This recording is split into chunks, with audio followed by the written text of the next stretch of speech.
Good morning student. हमने जो पहले जो टॉपिक किया था वो कौन सा था हमारा? Cell the unit of life. यही चैप्टर चल रहा है। इस चैप्टर के अंदर सबसे पहले सेल होती क्या है, कितने टाइप्स के होते हैं, मल्टी सेलुलर क्या होती है, यूनिसेलुलर क्या होती है, इसके बारे में स्टडी किया था और किसने इसकी डिस्कवरी की थी वो बताया था।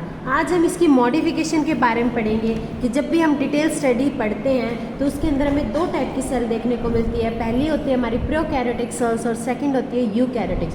प्रोकैरियोटिक सेल्स का जो स्ट्रक्चर होता है वो सिंपल होता है कंपैरिजन टू यूकैरियोट्स के साथ। उसका कॉम्प्लेक्स स्ट्रक्चर होता है। जो मेम्ब्रेन बाउंड न्यूक्लियस होते हैं, जैसे हमने पढ़ा है कि न्यूक्लियस होते हैं, न्यूक्लियस के बाहर की जो कवरिंग होती है उसे न्यूक्लियर मेम्ब्रेन कहते हैं, वो इसके अंदर क्या होगी? एब्सेंट होगी। यूकैरियोट्स के कंपैरिजन इसका साइज भी क्या होगा? स्मॉलर होगा। क्रोमोसोम नंबर भी सिंगल होंगे और जितनी भी ऑर्गेनेलीज होती हैं वो सारी की सारी इसके अंदर क्या होगी?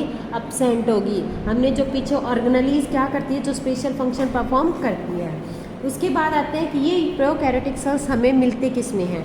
वो हमें मिलती है बैक्टीरिया, ब्लू ग्रीन एल्गी, इन सब के अंदर हमें देखने को मिलती है। अगर इसके स्ट्रक्चर की बात करें तो इन बैक्टीरिया की क्या होती है? चार टाइप के स्ट्रक्चर देखने को मिलता है। पहला होता है रोड शेप का होता है, सेकंड होता है स्फेरिकल होता है, फिर कोमा शेप होते हैं, फिर स्पाइरल होता है। जो रोड शेप्स होते हैं वो उनके एग्जाम्पल दे रखे हैं, जैसे कि बेसिलस के अंदर मिलता है, स्फेरिकल होता है वो कॉकस के अंदर मिलता है, कोमा होता है वो विब्रियो के अंदर मिलता है, स्पाइरल होता है वो स्पेरिलियम के अंदर मिलता है। तो ये सारी क्या होती है? इन प्रोकैरियोटिक सेल्स की शेप होती है जो अलग अलग ऑर्गेनिज्म के अंदर अलग अलग शेप के अंदर प्रेजेंट होगी।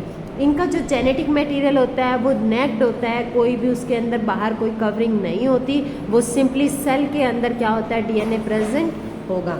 अब इसके अंदर जो सेल वॉल होती है इसकी, वो क्या करती है? आउट ग्रोथ होती है, उसके अंदर फोल्डिंग होती रहती है और उसी फोल्डिंग को हम क्या कहते हैं?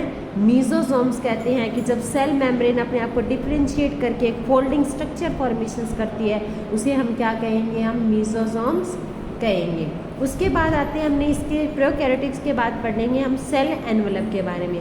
जैसे एनवलप क्या होता है, हम कोई भी लेटर एक एनवलप के अंदर डालते हैं, वैसे ही सेल के अंदर क्या होता है? सेल एक एनवलप होता है जिसके अंदर बहुत सारी चीज़ें पड़ी होती है।